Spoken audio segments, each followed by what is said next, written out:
Akkam jirtan dhaggeeffattoota hordoftoota miidiyaa madda nageenyaa oduu har'aaf qabannee dhiyaanne isinitti muunkaasii faana turaan jirsoo wallooti.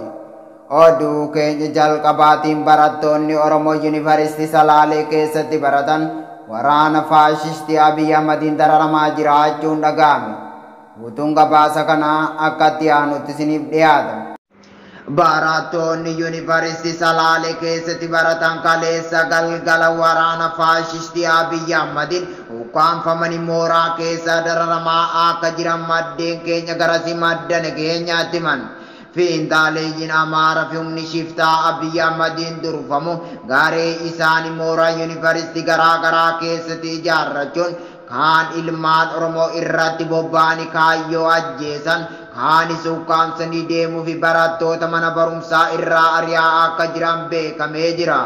Guyyaa dheengaddaa Yuunivarsiitii Boongaa keessatti barataan Oromoo tokko waraana badii Abiy Ahmadiin durfamuun fannifamee yoo ajjeefamu barattoonni Oromoo mooraa san keessatti baratan gaafii mirgaa yoo gaafatan barattoonni Oromoo qofti 54 mana barumsaa san irraa ari'amanii jiraachuun ni yaaddatama. Haaluma kanaan dararaan barattoota Oromoo irratti raawwatamu cimee kan itti fufe yoo ta'u, Yuunivarsiitii Salaalee keessatti waraanni PP mooraa Yuunivarsiitichaa seenuun barattoota ukkaamsanii doormii keessatti ulaa itti cufuun dararaa cimaa irraan gahaa akka jiran maddeen keenya irraa odeeffannee jirra. Akka maddeen keenya jedhanitti uummanni Oromoo naannaa san jirtan hanga dandeessan barattoota Oromoo Yuunivarsiitii Salaalee keessa jiran irratti xiyyeeffadha ergaan jedhus darbaa jira. UNICEF Itoophiyaa keessatti bara 2022 hongee beelaa fi COVID-19 akkasumas waraana biyyattii mudateen namoonni miliyoona 29.7 miidhamaniiru jechuun dubbatee jira. Bal'ina isaa Abdallaamee waan qindeeffate qaba. Itoophiyaa keessatti bara 2022 qofa hongee COVID-19 fi waraana biyyattii mudateen namoonni miliyoona 29.7 miidhamaniiru jedhe UNICEF bara 2022tti sababa walitti bu'iinsa nageenya dhabuun wal dhibdeen hawaasummaa hongee waraannii fi weerarri COVID-19 jecha wal irra bu'anii fi irra deddeebi'anii mudatan guutuu Itoophiyaa keessatti namoota miliyoona 29.7 ol ta'an miidhaniiru jedhe. Kana keessaa miliyoona 12.4 ol daa'imman naannolee adda addaa keessatti argamanii akka waliigalaatti aanaalee 185 miidhaaf saaxilamaniiru jedha gabaasni UNICEF kaleessa hagaya 3 2022 baase.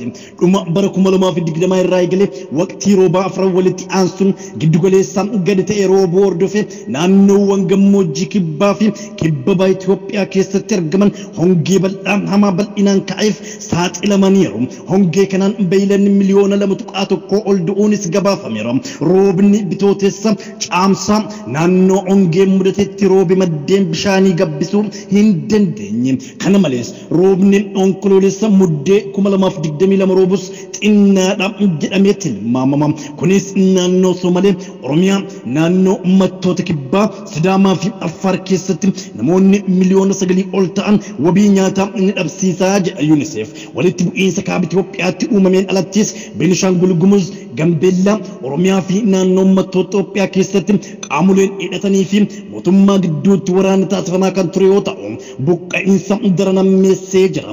Buqqaatota deeggarsa lubbuu baraaruu barbaachisu biraan ga'uuf gufuun ijoo ta'e keessumaa gandoota baadiyyaa fagoo dhaqqabuuf rakkisaa ta'an keessatti qaqqabummaa dhabuun ammallee jira.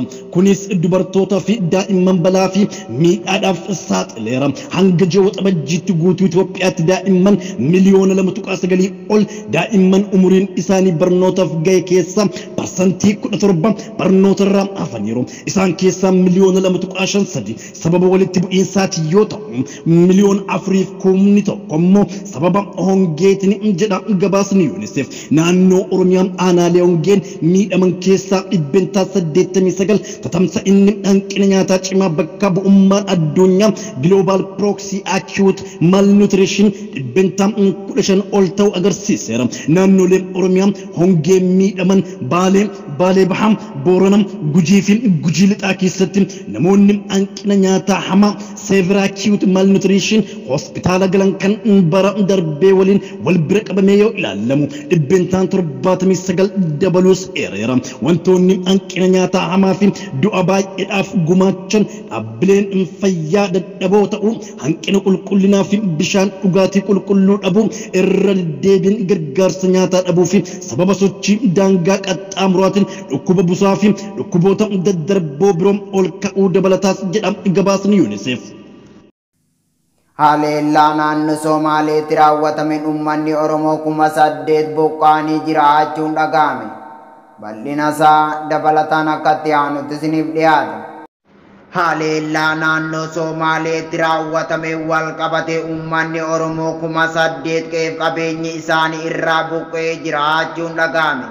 Walii galatti lakkoofsi namoota qe'ee qabeenyi isaanii irraa Oromummaa isaanii qofaaf buqqaanii waggaatti 53 kan ga'an yoo ta'u 400 ammoo gogiinsa hongee mudatee miidhamanii jiraachuun beekamee jira. Mootummaan Impaayera Itoophiyaa biyya markaan lola kallattii maraan ilmaan Oromoo irratti labsaa ba'eefii jiru uummanni Oromoo qe'ee qabeenyi isaanii irraa buqqa'uun kaanis hongee mudate rakkoo hamaaf saaxilamanii jiraachuu miidiyaalee gurguddoo hanga miidiyaalee xixiqqootti gabaafamaa turuun kan yaadatamudha. Egaa kabajamtootaaf hordoftoota miidiyaa madda nageenyaa oduun har'aaf qabannee dhiyaanne kana gammaa daawwattanidha. Qophiilee madda nageenyaaf kan daawwachuu barbaadan Tiwiitara keenyaaf yuutuubii keenya jala dhaqaa isiniin jecha waan nu waliin turtaniif galatooma.